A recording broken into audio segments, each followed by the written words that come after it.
दोस्तों, अगर आपके घर पे एलईडी टीवी लगी है तो कभी ना कभी किसी न किसी समय आपके टीवी में ये प्रॉब्लम देखने को मिल सकती है।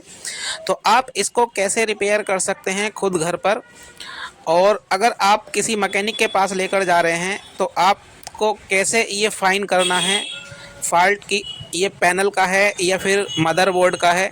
तो इसी बारे में दोस्तों ये वीडियो है।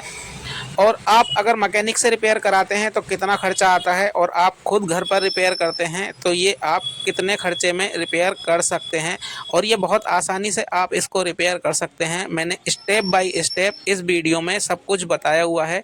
तो चलिए शुरू करते हैं वीडियो को। हेलो फ्रेंड्स, नमस्कार, स्वागत है आप सबका राजू टेक ब्लॉग में। तो आज ये बहुत दिन में वीडियो आ रही है और अब से कंटिन्यू इस चैनल पर आपको वीडियो देखने को मिलेंगी। और ये टॉपिक भी मैं चेंज कर दूंगा दोस्तों। मैं इस पर इलेक्ट्रॉनिक्स से अपनी दुकान से रिलेटिव ब्लॉग बनाऊंगा दोस्तों, और कंटिन्यू इस चैनल पर अब ब्लॉग आने शुरू होंगे। तो हमसे जुड़िए दोस्तों, और चैनल पर नए हैं तो चैनल को सब्सक्राइब कर लीजिए। पास एक 32 इंच की एलईडी टीवी आई है, और इस टीवी में ये देख रहे होंगे आप, ये देखिए ये लाइनिंग आ रही है यहाँ पर। जब हम इसको स्टार्ट करते हैं, ऑन करते हैं, तो ये बिल्कुल ठीक चलती है, लेकिन 25-30 सेकंड के बाद ही ये लाइनिंग आनी चालू हो जाती है। तो इसमें आपको बताते हैं कि इसमें क्या फॉल्ट है, पैनल का फॉल्ट है या फिर कार्ड का फॉल्ट है। कस्टमर दोस्तों, ये वीडियो मैकेनिकों के लिए नहीं है, मिस्त्रियों के लिए ये वीडियो नहीं है, हमारे व्यूअर के लिए है। जैसे कि आम लोग होते हैं या फिर कुछ लोग सीखने की चेष्टा रखते हैं या अपने टीवी को रिपेयर करने की कोशिश करते हैं, उनके लिए दोस्तों ये वीडियो है। और आपको अपने टीवी के बारे में जानकारी होनी चाहिए कि उसके अंदर क्या प्रॉब्लम है। कम से कम अगर आप किसी मैकेनिक के पास लेकर जा रहे हैं तो आपको ये कंफर्म हो जाना चाहिए कि कार्ड में प्रॉब्लम है या फिर पैनल में। तो इस स्थिति में देखिए दोस्तों, इसमें किस चीज़ में फॉल्ट निकलेगा वो मैं आपको बतलाऊंगा। तो इस तरीके से इसमें ये लाइनिंग आनी चालू हो जाती है, और ये कंटिन्यू इसमें लाइनिंग आ रही है। तो हम जानेंगे कि इसमें क्या फॉल्ट है और ये कैसे रिपेयर हो सकता है, और इसमें आपका कितना खर्चा हो सकता है। तो देखिए, मैं इसको ऑफ कर देता हूँ इस तरीके से। ये मैंने ऑफ कर दिया। अब मैं इसको ऑन करूँगा, दोबारा स्टैंड बाई से रिलीज करता हूँ दोस्तों रिमोट से इसके। तो ये मैंने स्टैंड बाई से रिलीज कर दिया। अब ये हमारी ऑन हो गई है। यहाँ पर ऑन होने के बाद अब ये टाइम देती है दोस्तों। एंड्रॉइड टीवी है, स्मार्ट वाली। ये चाइना की सोनी एलईडी है, जो चाइना वाली दोस्तों इस समय चल रही है मार्केट में। सबसे ज़्यादा यही बिकती है। 6-7 हज़ार रुपये में कोई भी 32 इंच की टीवी ले लेता है और मस्त चलती हैं। सबसे ज़्यादा बिकती भी यही है, और रिपेयर के लिए भी ज़्यादातर यही आती है हमारे पास। तो ये देखिए दोस्तों, ये कुछ इस तरीके की एलईडी है, और ये कार्ड है इसका। तो इसके अंदर अगर ये फॉल्ट आता है तो ये दोस्तों आपके पैनल का भी होता है। यहाँ पर कोई ना कोई शॉर्टिंग हो जाती है, स्पेयर पार्ट्स कोई शॉर्ट हो जाता है, जिसकी वजह से ये प्रॉब्लम आती है। या फिर ये जो आपका अलग से लगा हुआ रहता है LVDS, उसमें दिक्कत आ जाती है, या फिर आपके कार्ड में दिक्कत आ जाती है। तो इसके अंदर दोस्तों कार्ड में प्रॉब्लम है। इसकी जो ये मेन आईसी है ये बहुत हीट हो रही है। ये ऑन करने के बाद 30 सेकंड के बाद बहुत ज़्यादा हीट हो जाती है, जो कि ये ख़राब हो चुकी है आईसी। इसमें दोस्तों ये आईसी ख़राब है, आपको कैसे पता लगेगा इसको भी मैं आपको क्लियर कर देता हूँ। तो देखिए, आपकी अगर ये आईसी बहुत हीट हो रही है, हाथ नहीं रखा जा रहा है, तो समझ लीजिए ये आपकी आईसी ख़राब है, जो कि चेंज नहीं होती हैं ये वाली आईसियाँ। और इस स्थिति में इसको पूरा ही कार्ड चेंज करना पड़ता है। अगर ये आपकी आईसी नॉर्मल हीट हो रही है, नॉर्मल गर्म चल रही है, ज़्यादा हीट नहीं हो रही है, तो दोस्तों इस फॉल्ट में, इसमें जो फॉल्ट आएगा कार्ड में आपके, तो ये वाले जो फ़िल्टर हैं, एक ये फ़िल्टर है दोस्तों, और बाकी ये मेन वाला जो फ़िल्टर है, इनमें से कोई फ़िल्टर ख़राब हो जाता है, या मेन सप्लाई भी ख़राब हो जाती है। इसकी जो मेन वाली सप्लाई है वो भी ख़राब हो जाती है, या फिर इनमें से ये आईसी वगैरह ख़राब हो जाती हैं, तब ये फॉल्ट आता है। इसके अलावा पैनल में भी दोस्तों इनमें से कोई आईसी हो जाती है ख़राब, तब भी ये फॉल्ट आता है। तो इसको आपको कैसे फाइन करना है, तो इसको फाइन करने के लिए दोस्तों, अगर आप घर पे ही अपना टीवी खोलकर बैठे हैं या फिर देख रहे हैं या किसी मैकेनिक के पास आप लेकर जा रहे हैं, तो मैकेनिक आपको पैनल भी ख़राब बता सकता है। तो आपको कंफर्म करने के लिए आप खुद भी चेक कर सकते हैं, खोल के इस आईसी को चेक कर लीजिए, हीट हो रही है या नहीं हो रही है, या फिर कोई फिल्टर फूला हुआ तो नहीं है या फटा हुआ तो नहीं है। अगर हीट हो रही है तो दोस्तों ये पूरा कार्ड आपका चेंज होगा, और कार्ड चेंज करने में लगभग 1500 से 2000 रुपये का आपका चाइना वाली एलईडी में खर्चा आता है। तो हम आपको इसका कार्ड चेंज करके दिखाएंगे। इसमें ये कार्ड ख़राब है, कार्ड क्या, इसकी आईसी ख़राब है, जिसकी बिना पे पूरा कार्ड चेंज करना पड़ेगा। तो हम इसको कार्ड को चेंज करते हैं।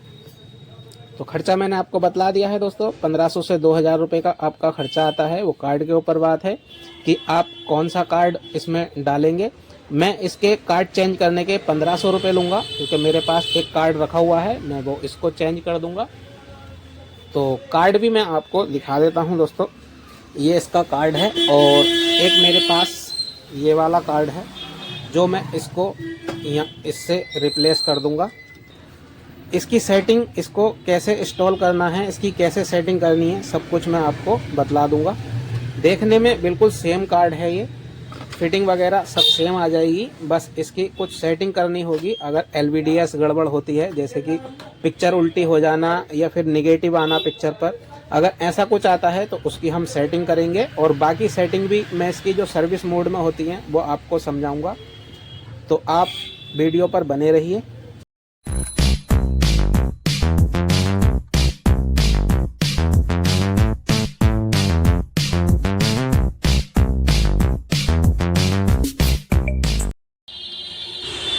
तो मैंने इसका कार्ड इंस्टॉल कर लिया है। अब इसकी सेटिंग करते हैं दोस्तों, और इसका फैक्ट्री मोड खोलते हैं जिसमें हम सेटिंग करेंगे। इसका फैक्ट्री मोड खोलने के लिए हमें अपना रिमोट ले लेना होता है, जो भी मदरबोर्ड के साथ हमारा रिमोट आया हुआ है। उसके लिए उसमें कोड लिखा हुआ रहता है मदरबोर्ड के कार्टन पर या मदरबोर्ड पर, जिस पैकिंग में आपका मदरबोर्ड आता है, कार्ड आता है, उसी पर कोड लिखा हुआ रहता है। और आप उस कोड को डालकर इसका फैक्ट्री मोड खोल सकते हैं। अब मैं इसका आपको फैक्ट्री मोड खोलकर दिखा देता हूं। या फिर आपके टीवी में कोई प्रॉब्लम आ जाती है तो आप फैक्ट्री मोड खोलने के लिए 1147 47 11 2008 या 208 या फिर 2580 या 2585 इस तरीके से कोड होते हैं चाइना एलईडी के, तो आप उस मोड को डालकर खोल सकते हैं। पहले आपको मेन्यू या फिर सोर्स दबाना होता है, और जो मैंने अभी आपको नंबर बताए हैं वो नंबर डालने होते हैं। अब देखिए यहाँ पर मैं आपको दिखा देता हूँ कि इसका मैं कोड कैसे खोल रहा हूँ। तो ये देखिए, सबसे पहले इस तरीके का रिमोट है, इसमें मैंने मेनू दबाऊंगा। सोर्स से भी आता है दोस्तों, सोर्स या इनपुट लिखा हुआ रहता है, इसको दबाकर भी खुलते हैं कुछ एलईडी में, और कुछ मेन्यू दबाकर भी खुलते हैं। तो पहले इसका मेन्यू दबाएंगे हम। तो मेन्यू दबाने के लिए दोस्तों ये मैंने मेन्यू दबा दिया एक बार, और फिर हम इसमें कोड डालेंगे 1147। तो ये 11 और 47 ये मैंने कोड डाला, और यहाँ पर देखिए ये इसका सर्विस मोड खुल गया है। तो इस तरीके से आप खोल सकते हैं। या फिर आप एवी पर करके, जैसे एवी मोड पर करके, तो ये प्लेन हो जाएगी। तो यहाँ पर आप ये मेन्यू वाला बटन दबाएंगे तो यहाँ पे मेन्यू का लोगो आ जाएगा, तब भी आप कर सकते हैं, या फिर डायरेक्ट भी कर सकते हैं। डायरेक्ट में मेन्यू आप दबाते हैं तो पता नहीं चलता है कि मेन्यू दबा या नहीं दबा। बाकी आप इस तरीके से कोड डाल के इसका सर्विस मोड ऑन कर सकते हैं। तो ये हमारी फाइल आ गई है खुल के सर्विस मोड की। अब यहाँ पर हमें इसका डायरेक्ट स्टैंड बाई ऑन करना है। तो उसके लिए देखिए इसमें बहुत सारी सेटिंगें हैं।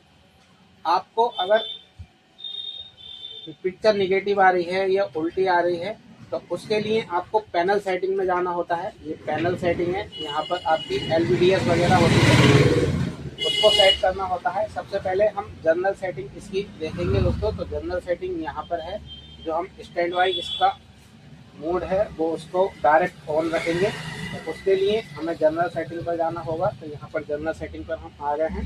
अब इसको ओके करने के लिए आप एंटर या ओके का बटन दबा सकते हैं। तो यहाँ पर मैं दबा देता हूँ और यहाँ पर देखिए ये लिखा हुआ आता है स्टैंड बाई। नीचे नहीं जाना है, पावर मोड। पावर मोड आप ध्यान रखिए, पावर मोड यहाँ पर रहता है और यहाँ पर स्टैंड बाई लिखा हुआ होगा या फिर स्टैंड बाई ऑफ होगा। तो आपको इसको ऑन कर देना है। तो स्टैंड बाई को हम ओके करते हैं। तो इन वाले बटनों से होता है, साइड वाले से। तो आप इसको दबाइए तो ये चेंज हो जाएगा। ये देखिए ऑन लिख के आ गया है। एक बार और हम दबाएंगे तो यहाँ पे लास्ट लिख के आ रहा है। इसका लास्ट का हमें ज़रूरत नहीं है, हमें ऑन की ज़रूरत है। तो हम इसको ही रखेंगे। इसको हमने ओके कर दिया है। तो इसको ओके करने के बाद हम पीछे बैक चले जाएंगे।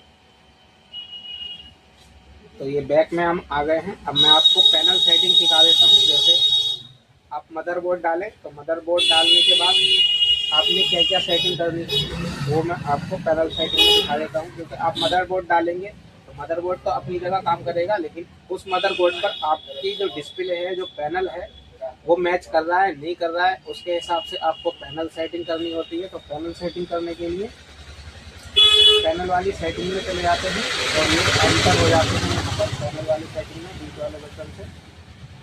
तो इस तरीके का आपका कुछ डिस्प्ले आता है और ये फाइल खुलकर आती है। इसमें बैकलाइट वैल्यू इसमें लिखा हुआ रहता है। जो इसकी बैकलाइट होती है दोस्तों, उसकी वैल्यू होती है। यहाँ पर आप कितने नंबर तक, कितने वोल्टेज से इसको कम या ज़्यादा कर सकते हैं। तो ये 100 है, फुल है यहाँ पर।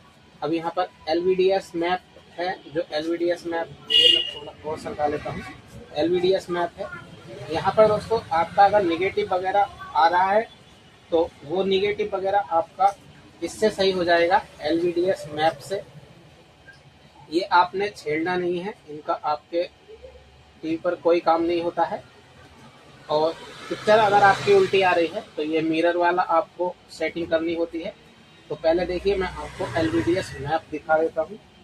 तो कुछ इस तरीके से है। ये देखिए मैप, यहाँ पे ये जाइडा लिखा हुआ है। तो यहाँ पर इसकी सेटिंग जाइडा पर है तो पैनल इस पर सेट है। अब इसको चेंज करते हैं इस वाले से। तो ये देखिए कुछ इस तरीके के ये पिक्चर आ जाती है, निगेटिव वगैरह दिखते हैं। अगर आपकी इस तरीके से मदरबोर्ड डाल करके इस तरीके से आ रही है तो आप इस सेटिंग को सेट कर दें, LVDS मैप को। तो ये LVDS मैप सेटिंग कर लेता हूँ मैं। इसको रेडिया पर कर देता हूँ। तो ये देखिए हमारी पिक्चर बिल्कुल सही हो जाएगी। अब स्क्रीन आपकी अगर उल्टी है तो उस उल्टी स्क्रीन को सीधा करने के लिए आपको मिरर पर जाना होता है। इसका मिरर सेट करना होता है। तो नीचे आ जाइए इस तरीके से। अब आपने इसका मिरर सेट करना है। अगर आपका ये नॉर्मल है, ये सही आ रहा है तो ठीक है, नहीं अगर उल्टा आ रहा है, जैसे पिक्चर उल्टी आ रही है, तो आप इस मिरर से सेट कर सकते हैं। तो ये देखिए मैं आपको दिखा देता हूँ कि यहाँ पर ये पिक्चर उल्टी हो गई। अगर आपकी इस तरीके की कोई पिक्चर आ रही है तो आप इसका मिरर ठीक कर सकते हैं। मिरर पर जो भी बटन है वो आप दबाकर ठीक कर सकते हैं। तो ये इस तरीके से काम करता है। तो मैंने इसको नॉर्मल पर कर दिया है, आप भी नॉर्मल पर कर दें। तो ये दोस्तों इसकी सेटिंग थी। अब बैक चलते हैं। ये तो थी आपको जो छेड़ने वाली सेटिंग थी, जो मैंने बताई हैं आपको, यही करनी है। बाकी इसमें से किसी भी सेटिंग को आपने नहीं छूना है और ना ही छेड़ना है। अगर आप छेड़ेंगे तो ये दोस्तों इसकी सेटिंग बिगड़ जाती है, जो कि सॉफ्टवेयर इसका होता है। और सॉफ्टवेयर फिर बिगड़ जाता है तो फिर आपको या तो पिक्चर इसको रिसेट करना पड़ता है कार्ड को, और कभी कभी रिसेट करने के बाद भी नहीं हो पाता है तो इसका सॉफ्टवेयर दोबारा इसमें डालना होता है, जो कि मैकेनिक का ही काम होता है, वो आपसे नहीं हो पाएगा।